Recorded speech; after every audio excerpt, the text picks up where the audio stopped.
Okay, well, I don't want to wait too long, so I don't want to put us behind. So I think we'll try to just get started, and I will see what I can do to make sure we get our other presenter, Sean Bear, connected. Let me just start off by welcoming everyone to our Behavioral Health webinar series. Today we have Robert Raritt and Sean Bear speaking on culturally adapted clinical supervision. And my name is Kate Trams, and I am a part of the National American Indian and Alaska Native Addiction Technology Transfer Center. We are part of the ATTC network, which also includes 10 regional centers and a network coordinating office, as well as the National Hispanic and Latino ATTC. In the next couple of days, we will send out a follow-up email to everyone who attended, which will include a link to the recording, the handouts of the slides, and a CEU request form. Our center is a NADAC certified educational provider, and we'd be happy to provide you with CEUs for a $15 fee. Immediately following today's webinar, you will be redirected to our GIPRA evaluation. This survey takes just a few minutes to complete and asks about your satisfaction with the event. This feedback is critical to our work, and we value your opinion and would greatly appreciate your time in sharing your thoughts with us. You will be muted for the duration of this webinar, so please use the chat pod to share your questions and comments, and we will address questions at appropriate points during the presentation. This training series is designed for supervisors in substance use disorder treatment and recovery settings and incorporates Native American values, beliefs, communication styles, and learning styles unique to those communities. This training was also developed as an addendum to the Tab 21A, Competencies for Substance Abuse Treatment Clinical Supervisors by SAMHSA, and there's a link here that you can access that on the SAMHSA website.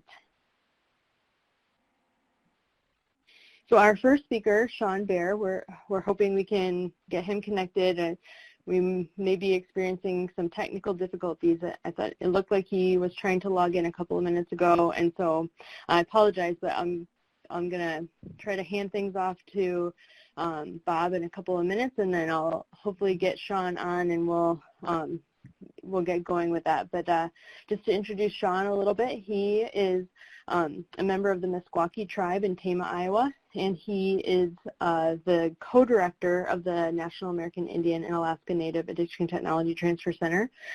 He's been working as a substance abuse counselor and has focused on Native American communities. He has a passion to assist people in overcoming their substance use issues as well as other issues and to return to their spiritual ways of their ancestors. Our other speaker today is Robert Raritt. Bob is a Master of Public Health, which he received from University of Iowa with an emphasis in community and behavioral health.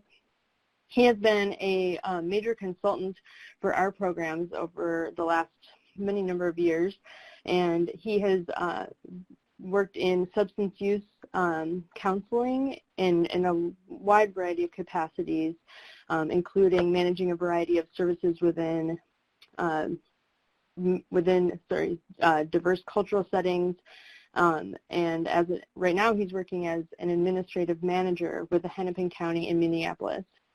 He has trained for us for many years, and he's really helpful at understanding what are the best ways to care for and serve patients. So I am just really glad to have Bob here. And Bob, if you don't mind, I'll pass things over to you now. And if you can get us started, then I'll see if we can get Sean on to join us. Thanks, Kate. Can you just give me an idea if my voice is okay? If I'm speaking loud enough? Yeah, it sounds good to me, and I'd welcome anyone to chat in the chat pod if they're having any trouble hearing, and we'll try to work on that as well. So thank you. Oh, good. I saw somebody said loud and clear. That's good. Hey, welcome everybody, and thank you for spending a little time with us this afternoon. I know we have a short time to cover this topic, so I'll do the best I can to provide a clear enough overview so that you understand at least what the effort is that we're trying to accomplish here and where we're at with it.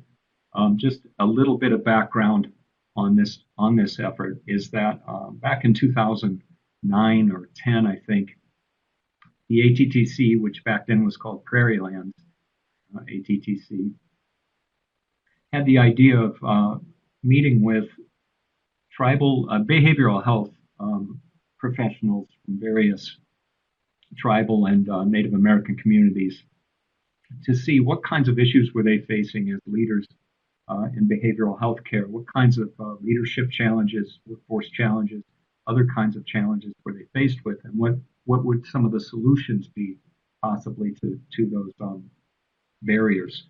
So we met with representatives from, I think all the states were North and South Dakota, Wisconsin, Minnesota, I believe Nebraska at the time, and Iowa.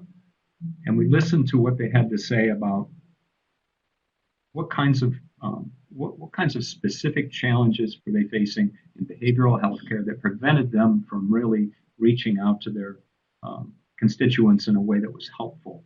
And oftentimes it boiled down to things like the funding mechanisms, the restrictions they were held to because of regulation, things that were primarily, I guess, universally structured under a Western-based healthcare system. So the whole structure of healthcare was oftentimes in conflict with Native American culture, just in the way the healthcare system was structured. So the idea came to us, could we create something that would take an existing leadership role and help that role adapt to Native American cultural beliefs, norms, values that would help leaders in those communities design services and operate services differently so that they were more compatible with Native American clients. And we also thought about, well, given the workforce shortages, there may be a number of instances where non-Native clinicians are working with Native populations. So how do we help them adjust their practice? And the solution for the purpose of this training, one of the solutions was to look at current competency standards for clinical supervision as outlined in TAP 21A, which is the, what is TAP? Technical Assistance Publication that SAMHSA publishes. So we wanted to look at what's already been established as a standard of clinical supervision, and then how could we adapt some of those constructs to more closely match what we heard from these Native American community leaders and behavioral health professionals. That's sort of the foundation for how this developed. I would like to point out as well, I was very careful in doing this work to recognize that I'm a middle-aged white guy, and I don't want it to be perceived as though I'm imposing my personal take on any of this. What I tried to do was to take the input from those behavioral health professionals and overlay those with the existing TAP 21A structure so that you could see here's what's currently being expected of clinical supervisors, and here's some of the suggestions from the work from the focus groups and the professionals that we met with that would help to deliver addiction treatment more in line with Native belief systems. I hope I didn't ramble on too long, but I wanted to give just a little background of how this developed. The idea going forward is to continually adapt this or amend this so that new information or new insights coming into the ATTC could be included in this kind of a training. Today is going to be an overview of what that training would consist of, but obviously we don't have a lot of time to go into depth on many of these things. Can I move the slide? Yes, Bob, sorry. You should be able to, if you click on the presentation, you should be able to use your arrow keys on your computer or the small arrows just at the lower left-hand corner of the presentation pad. Oh, got it. Okay, sorry. There we go. So TAP 21A is SAMHSA's effort to define the competencies required for clinical supervisors. The expectation is that clinical supervisors would already have the competencies outlined in TAP 21, which is counselor competencies. So the beginning point here is that clinical supervisors who would take this training have an understanding of the competencies required, as a counselor at least, and then also be familiar with those outlined in TAP 21A. TAP 21A is broken down into foundation areas and program program domains, or performance domains. Excuse me. The foundation areas are meant as, it's just like they sound. They're foundational clinical supervision competencies that would transcend various professions.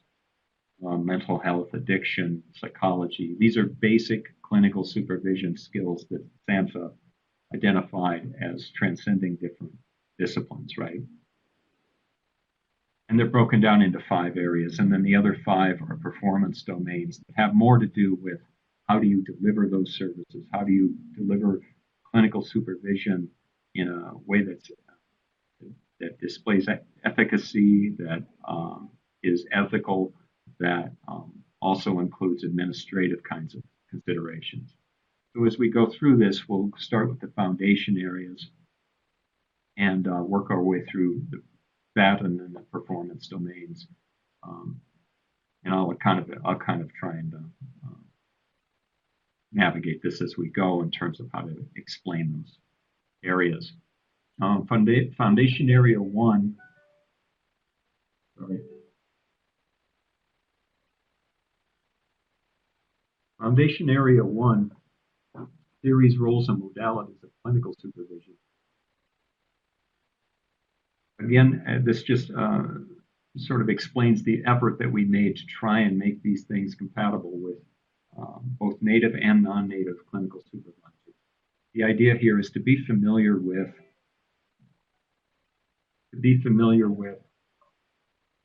various models of clinical supervision. Those could include like psychotherapy-based, developmental, multicultural, some sort of blended model of supervision. But be familiar. My phone keeps ringing. I'm sorry. If I knew how to mute it, I would. It's probably my boss.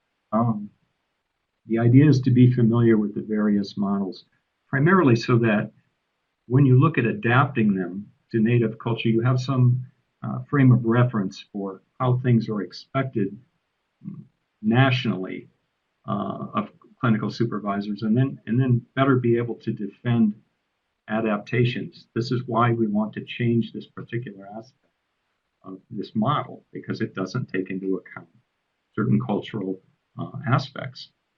I think as a clinical supervisor, it helps to have that information, and it helps in terms of what you can apply from the existing models towards your particular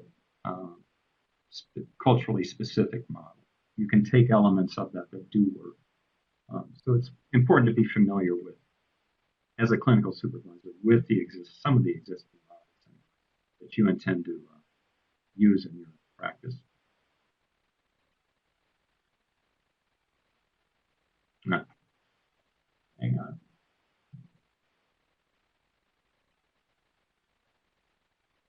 What we talked about when we held the focus groups with behavioral health professionals was what kinds of things would be helpful for a clinical supervisor, maybe a non-native clinical supervisor in these settings. What would help them to be more familiar with the kinds of interactions that foster a therapeutic relationship and/or a better relationship with the community that they're serving.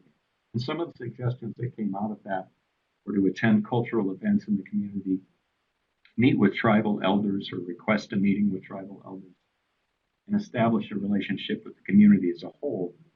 That's pretty broad, but the idea was take some time to get to know the community and who the elders or leaders of that community are, and ask their advice, ask their input. Take some time to recognize that some listening is required rather than just jumping into a job. I can use real quickly an example. When I moved to Hawaii, I worked with primarily native Hawaiian folks in a small village, and I had literally no experience in working with native Hawaiians. So the mistake I made was I didn't take enough time to listen and fully understand what was important to the community prior to making suggestions or changes to the way we delivered services, right? So the idea here is to take some time to do that and avoid the mistakes that I made, and listen. I think listen is the key, and not be predisposed to any way of thinking prior to hearing the input from those leaders and from the community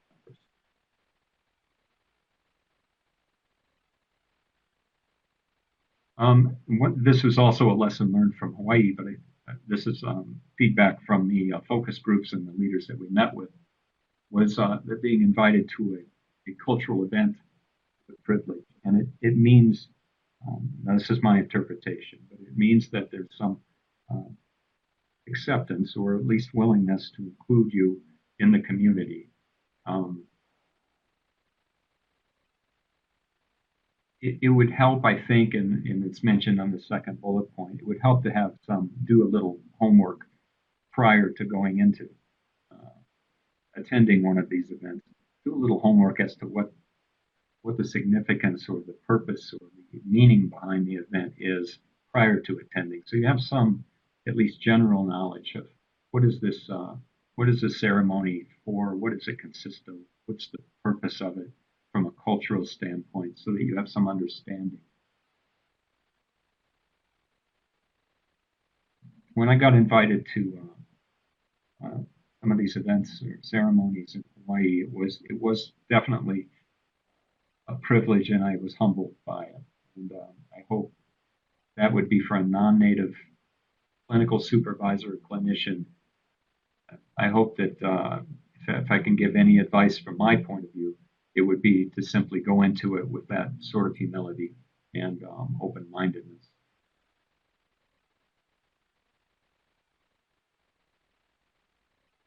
I think in our discussions with the focus groups that we met with, and just some general observations as a clinician over the years, is that motivational interviewing motivational techniques and strength-based approaches seem to naturally fit well with how Native Americans in these settings deliver care.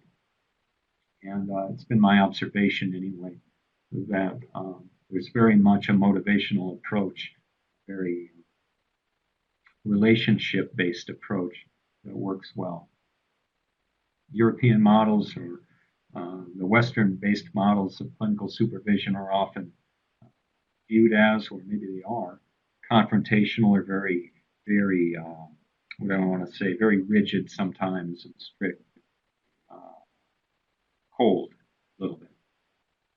Not to say that those aren't effective in certain settings, that kind of style, but I don't think they're compatible based on what we heard in many native settings where that sort of approach is, I think, will meet with some resistance, and they probably should. I think the link here, I hope it still works, was to a motivational interviewing manual that was adapted to Native culture. I didn't click on the link prior to this session, so if you want to do that, and if it doesn't work, we can, we'll fix the link and get you that out to you.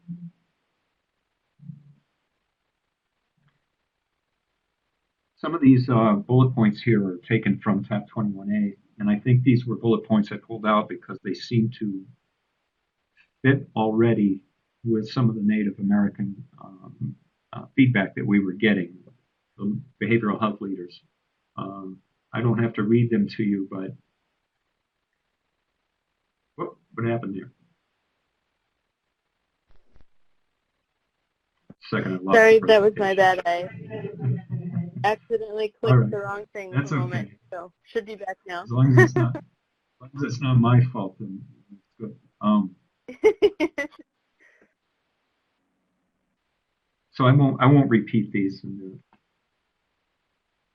given the time we have, but that's the purpose of putting these bullet points in, just to show that some of these things already seem to align pretty well with the culture.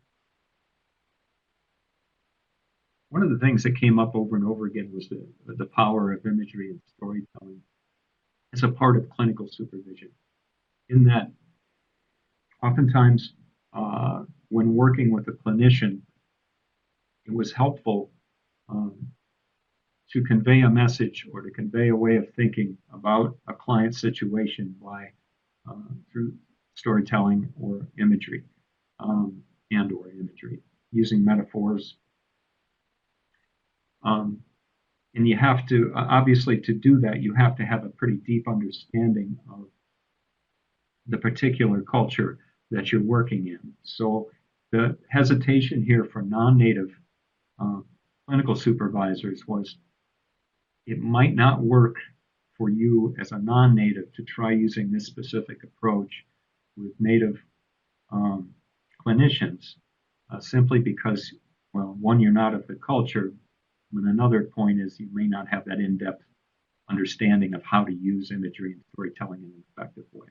So that was the caution that we received in our feedback. But for those that are competent and skilled and knowledgeable enough within their culture to use this form of supervision, this technique, then it was really encouraged.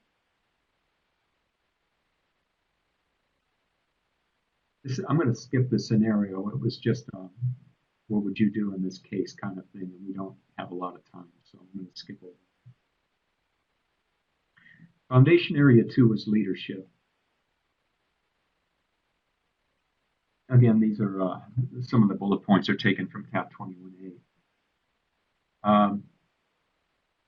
The takeaway here, I think, from the feedback we got, was that in a relatively enclosed culture, that is, in a culture that where there's sort of intimate knowledge of each other, in many cases anyway, there's an added responsibility of the clinical supervisor or the leadership in an organization, say a behavioral healthcare organization, to represent not only the organization but the community as a whole. And I think that's where relationships with the entire community are important to bring it back into the discussion, because I hate to keep using Hawaii examples, but it's just what pops in my head. So when I worked with clinical supervisors in a native Hawaiian setting, I had to be mindful of the fact that this was a relatively small, well, it's an island, first of all, right? So you're going to have people that are always in communication with each other because they're on an island. But also you had to keep in mind that the community was very much interwoven with the services that we were provided. There was confidentiality issues and other kinds of problems that arose because everyone knew everyone. But the point was we tried to design clinical services that matched the community needs, the sort of overall community needs, not just the needs of a particular individual. The two things were combined, frequently. I hope that makes sense. I don't know if I explained that well. If Sean was here, if Sean was on the webinar, he could do a much better job of explaining some of the intricacies of this and how it plays out in a actual community setting. But I'm trying to emphasize what I think we learned from talking with leaders over the years. Foundation area 2 under leadership, we asked what are some of the core sorts of qualities that leaders should adhere to. And this list here is what that group came up with this group of behavioral health professionals that lived in Native communities. I'll give you just a second to look them over, but the one that came up often was humor, and just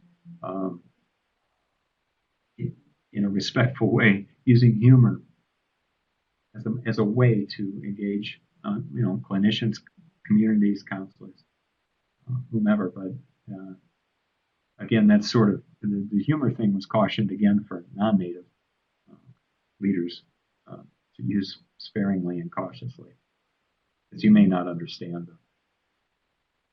what's funny and what's not. I'm going to move along here. Foundation Area 3, Supervisory Alliance. Again, these top 3 bullet points are taken from tab 21A. Some of the suggestions given by focus groups we met with. This goes back to what I was talking about earlier, in that in a relatively closed society, or isolated society, which unfortunately happens with Native communities. Fortunately or unfortunately, I guess it depends. There's issues around privacy and confidentiality. How does my work with someone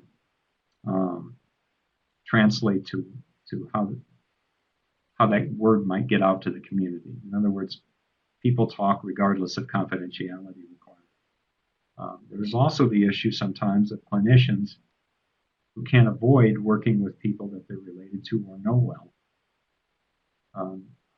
As a clinical supervisor in those kinds of settings, that is something that organizationally and ethically and legally you have to consider.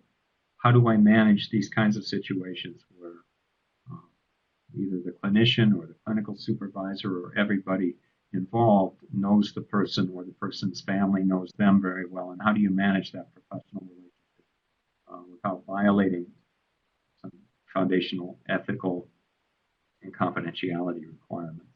That's a real challenge, and that's something I think that has to be nuanced oftentimes, because there isn't a clear-cut answer to how to manage that effectively. But legally, there are restrictions on what we can and can't say. So just to keep that in the front of your mind, those situations are in a more advanced training or a longer training, we could go into in depth and some examples of when that would happen, could happen, and then what you might do in those circumstances. Foundation Area 4 has to do with critical thinking.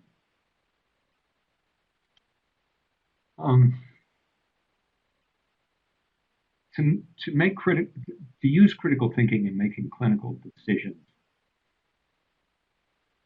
I believe we felt that there are a number of factors that influence critical thinking when it comes to coming to conclusions or making decisions about someone's care.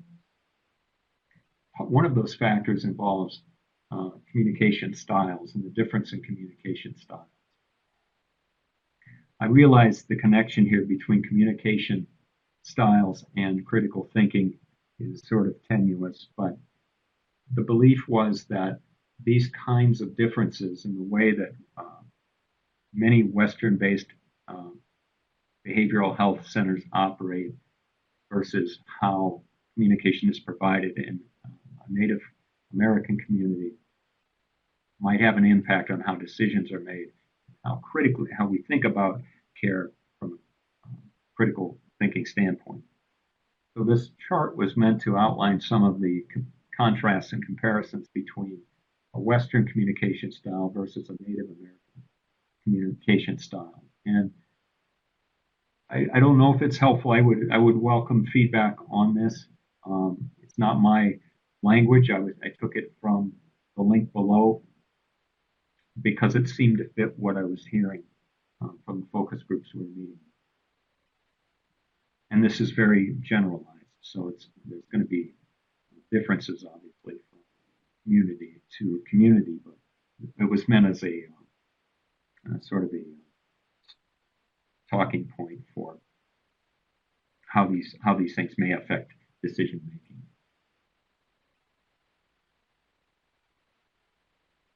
And they also may be, well, I'll get into that. The last foundation area is organizational management administration.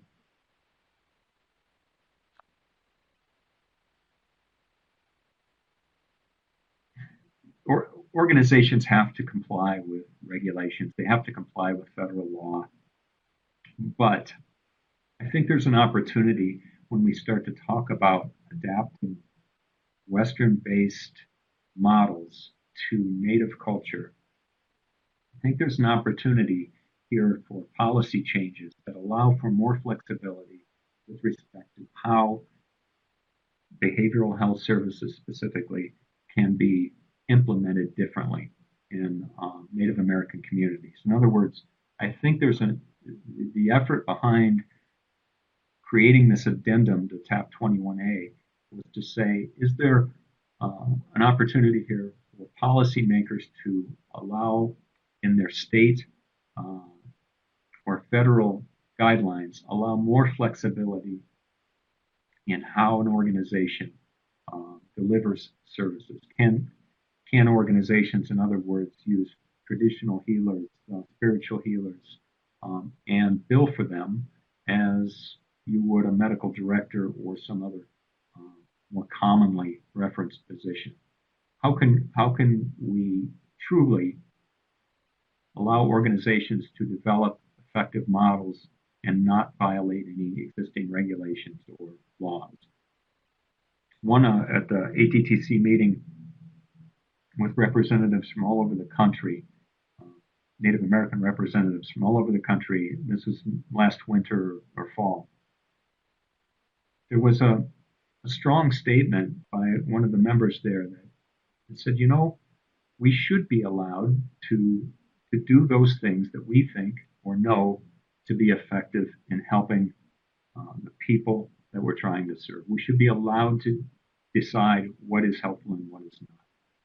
And I thought that was very true, but I also recognize from my perspective that, yes, you should, and you need to show somehow why and how those things are effective. So administratively, it needs to be from clinical supervisor to a manager to a director. There needs to be some method of monitoring whatever intervention you're using so that you can show and prove that this is effective, the outcomes are better. It may not feel like that's necessary or shouldn't be necessary. The reality is it probably is necessary. And I think you can use qualitative kinds of outcomes to show that something's effective. It doesn't have to be, quantitative data, but there has to be some indication that what we're doing is effective. Therefore, we should be reimbursed for it and or supported in doing it this way without fear of violating regulations. That's something that this small effort at adapting clinical supervision to Native culture was meant to sort of pave the way for things like that to happen, or at least assist in that kind of thing happening. I don't know if any of you have worked with kids in addiction treatment, but my first job was a counselor working with youth in an outpatient setting. And what I found was the treatment program had taken an adult curriculum and tried to tweak it around the edges to make it compatible with adolescent kinds of issues. And it really didn't work very well. I think we do that too often with cultural kinds of things as well, where we take a Western-based approach. We try and, smooth it off around the edges and say, here, do this, it'll work better. I don't know that that's effective. I think rather than do that, we sort of throw out the playbook to some extent and say, you develop a model that works for you, and then we'll see if we can find a way to support it financially or otherwise. To me, that makes more sense, but it's harder to do. I took this from a website some time ago, but it was an effort to show what tribal governments have powers to do. I'm no expert on the relationship between the federal government and tribal powers and how those things play out in terms of organizational development. So I would defer to others on that. But this was just meant to show that there are, as a sovereign community or sovereign nation, there's certain abilities within the tribal system to manage things independently from the federal government, but I don't know the crossover well enough to go into detail about how useful it is to show this information right now.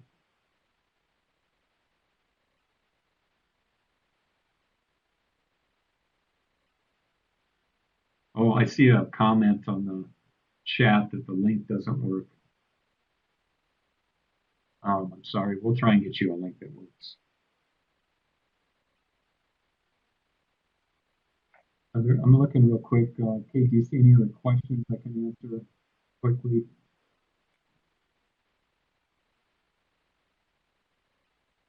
If not, I'll just continue. I didn't see any other questions so far. So yeah, I'll double check those links and I'll make sure we get the correct ones in the handouts, and I'll put them in the chat here too. Okay.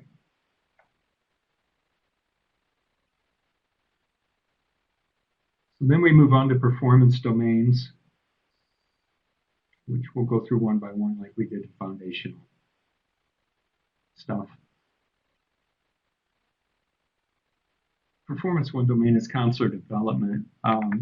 Traditionally, especially, well, I shouldn't say that. Traditionally, the way clinical supervisors are brought into that role is to start out as a counselor, and somebody recognizes this person's a really good counselor, so we'll make them a clinical supervisor.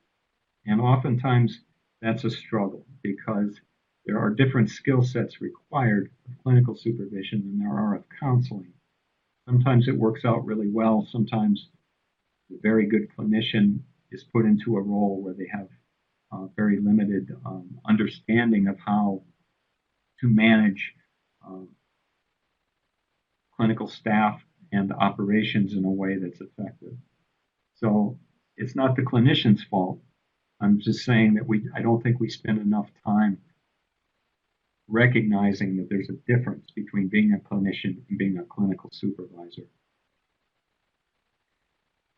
Part of what we can do around that is to spend more time mentoring, more time with formal kinds of training, and ensuring that the skills required are identified and worked on prior to just turning someone loose and saying, here's a staff of 50 people, now go forth and supervise. It's a very challenging position to be in if you're a clinician, and it oftentimes doesn't result in very good outcomes.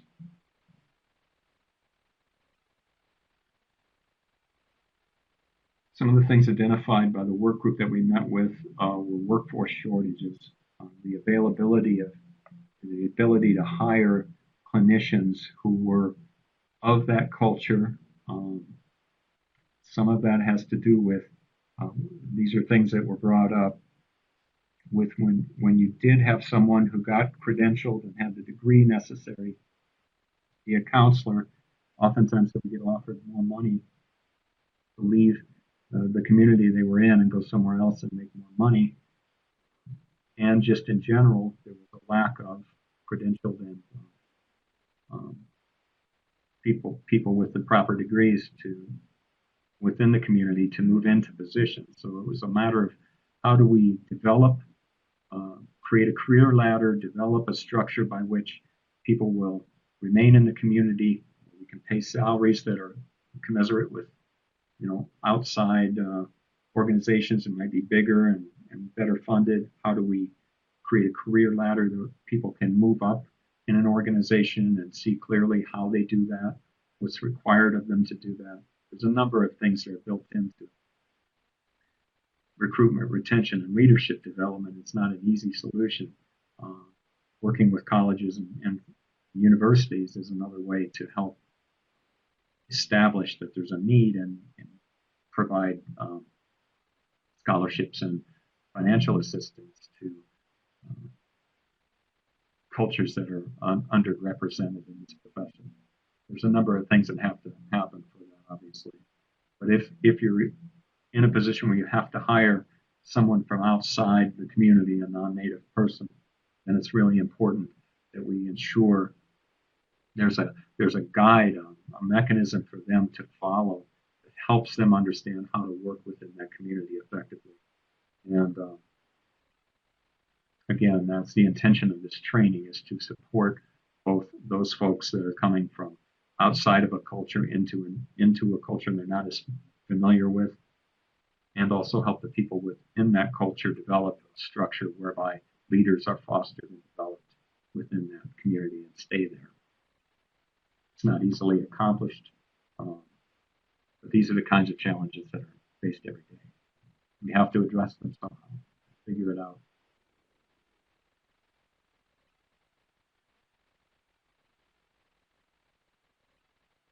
I already mentioned this. I think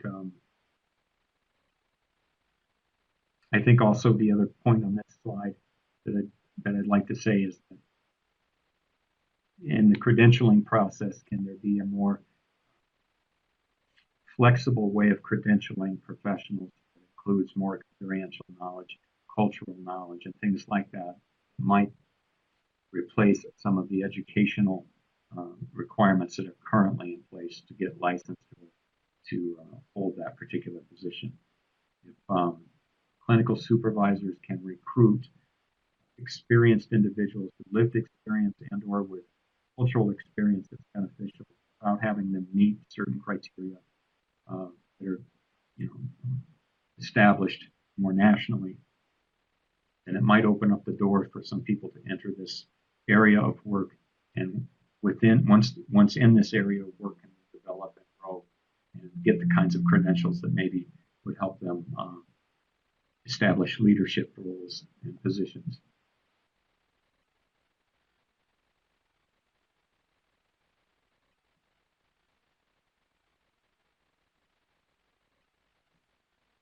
Again, these were suggestions that were brought up around counselor development.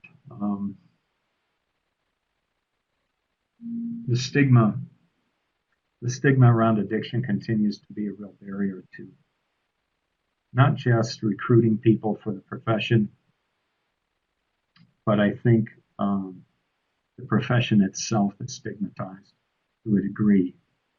Part of my intention as a addiction professional has been to normalize addiction in the sense that we're normalizing it as a healthcare condition.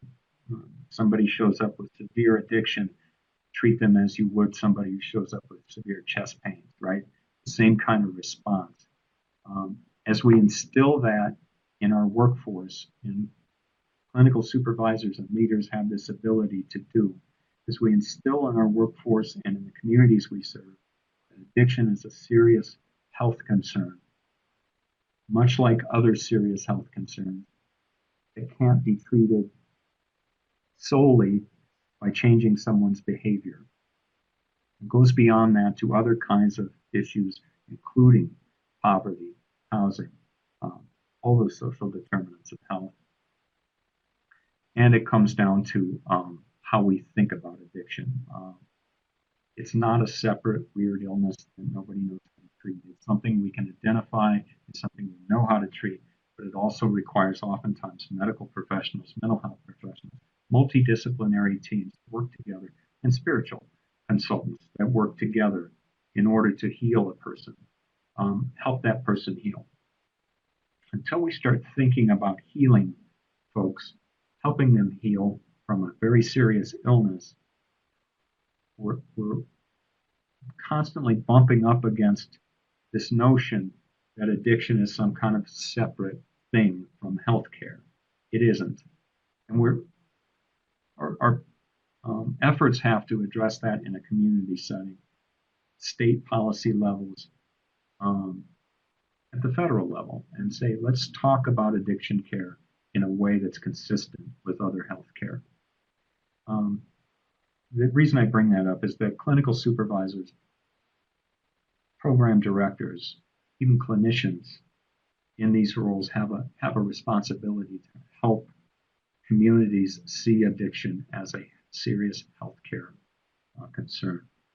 It's disproportionately affecting Native American people in the sense that there are more and more Native folks dying from opioid overdose and other kind of alcohol related deaths, all kinds of drug related deaths and morbidity. So it's especially prominent, affecting Native communities more so than other communities. And until it's viewed as a serious health concern, I'm afraid the stigma wins out, and we just say, well, that's that community. That's just how they are. And I hate to. I get angry when I hear that from other professionals. So part of what we need to do as clinical supervisors and leaders is to establish and confirm that addiction is a serious healthcare concern that affects anybody, but disproportionately affects certain populations.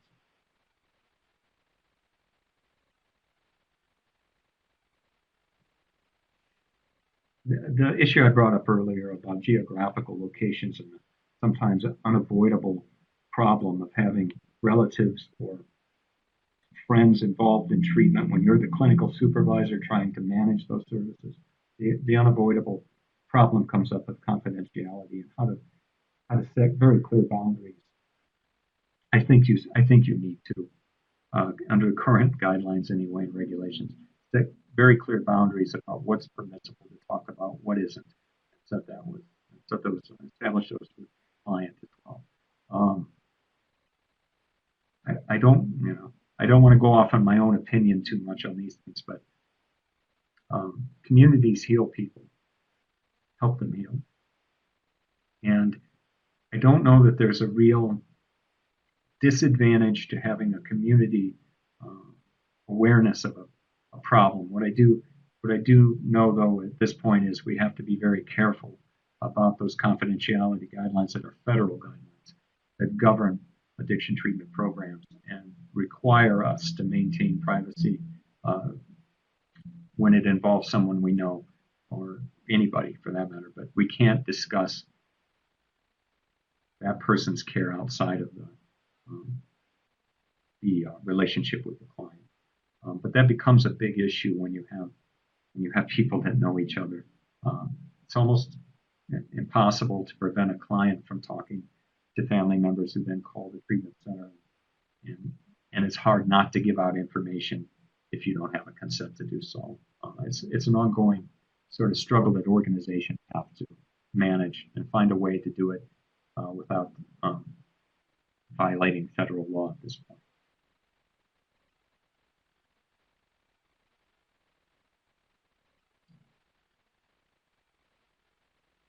I'm going to skip over this ethical decision-making model. It was meant to just sort of be a guide for how to make those kinds of decisions when the time came. I'm going to go over it though here. And I believe these slides will be available after the webinar, so you can go back and review some of the stuff. We'll find the links that work too. Real quickly, the federal confidentiality law that applies, to addiction treatment programs is 42 CFR Part 2. 42 CFR Part 2 is very restrictive in terms of what information can be given out to anyone about a client's care, including their presence in the facility. This law was designed in the 1970s, in large part designed to make it intentionally difficult for law enforcement to gain access to clients in treatment, including their presence there.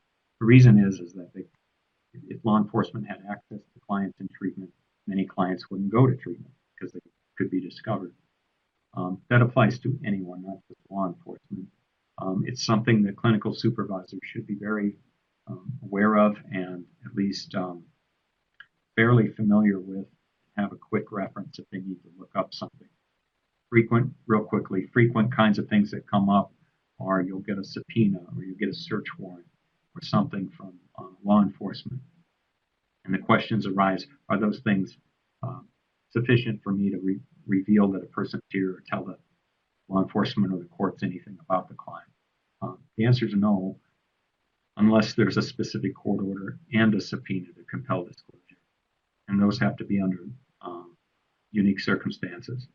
So I won't go into the whole law, that's a whole nother lecture, but the point is, if you're not familiar with 42 CFR Part 2, you should be, and it's available online. If you Google it, it'll come up in electronic version. Clinical supervisors oftentimes are the ones that receive these kinds of questions or get confronted by subpoenas and search warrants, etc. So be familiar with that. As far as I know, this federal law applies to everyone, not just, or it applies to tribal organizations as well. So I would call, if anybody knows differently than that, let me know.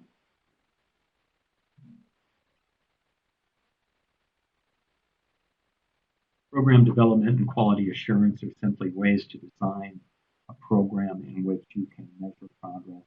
How do we know if we're making a difference with a problem or a particular population?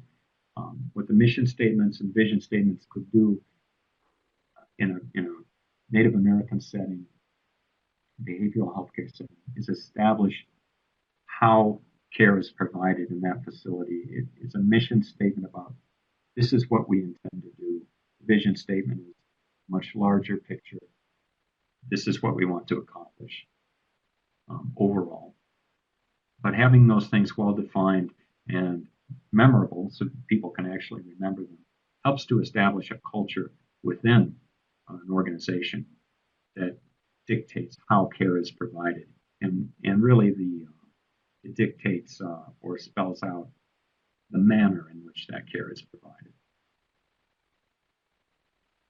The other stuff that goes with that, strategic planning and outcomes measures and things like that, are a necessary evil, only because funding is tied to, is this particular intervention effective? So again, if you design a particular culturally specific sort of intervention and you find it helpful, also find a way to measure how it's helpful, even if it's client feedback, if it's community feedback, something to show that by doing this particular intervention or by delivering services this way, we are finding better outcomes for people, getting better as a result of this.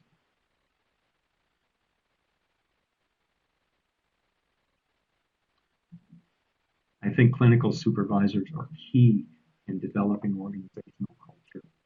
The executive director or the director of a program might establish the foundation for that, but it's the clinical supervisors that promote and build on that particular organizational culture. So again, it's a key role in deciding how does our organization relate to the public, relate to the clients, and what is the kind of care that we're providing, and does it match up with what the community wants?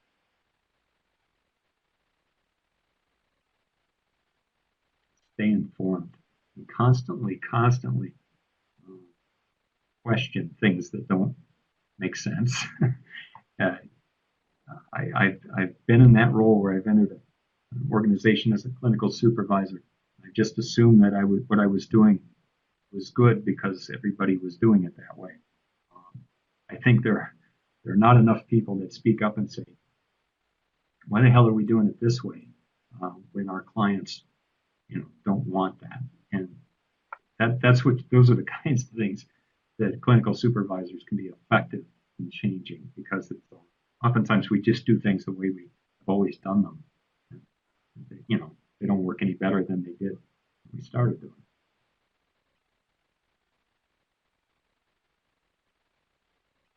I think what I would like to point out for this slide is just that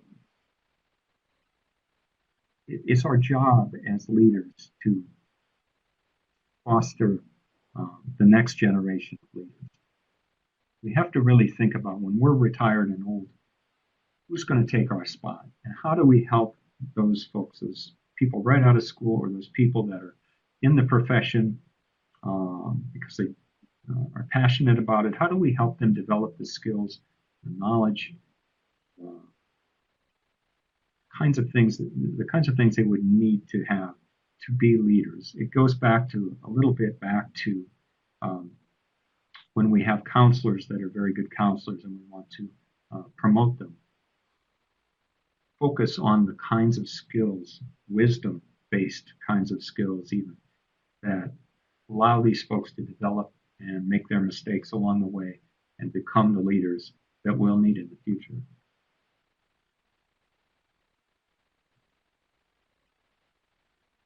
Some way of just measuring counselor skills as they develop. So just however you would do that as a clinical supervisor, have a clear means, a consistent means of measuring sort of the skill levels of those counselors that you're supervising, so that you know where they need assistance and where they're doing very well. But have a consistent way of measuring that across the board in an objective way.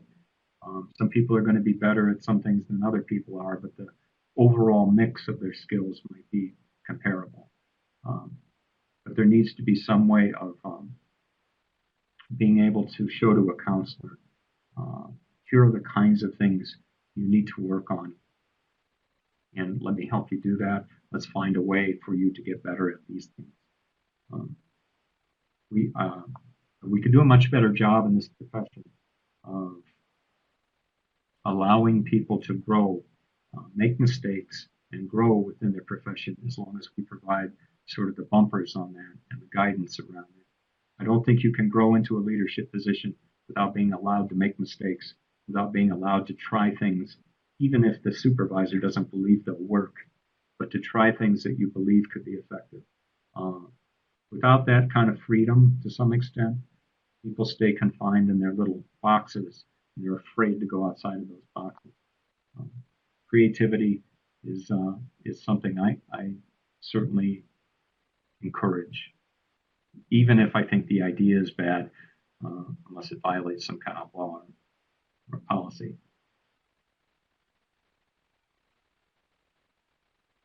Well, these are just the basic things that all clinical supervisors have to worry about: documentation, policies, scheduling. It's a nightmare.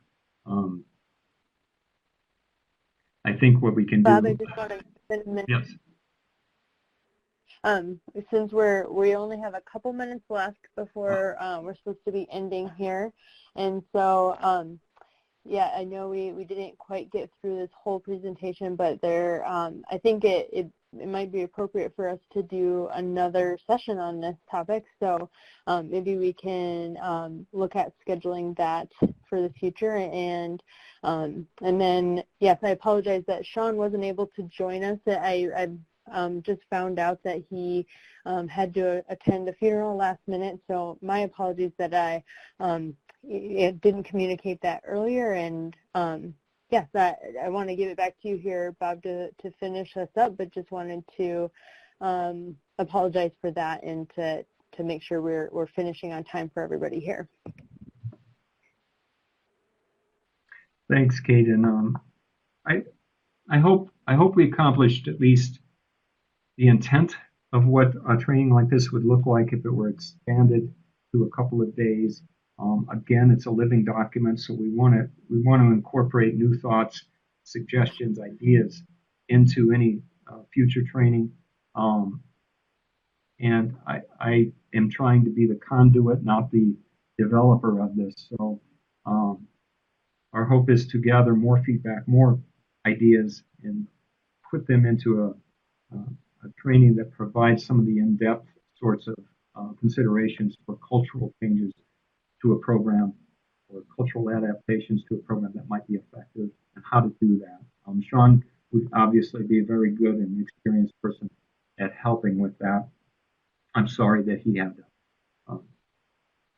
a funeral to attend, so I feel bad about that. But in the future, he will be a resource that we can rely on.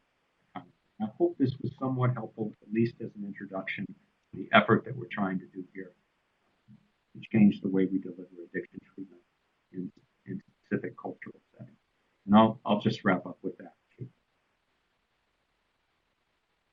Great. Thank you so much, Bob.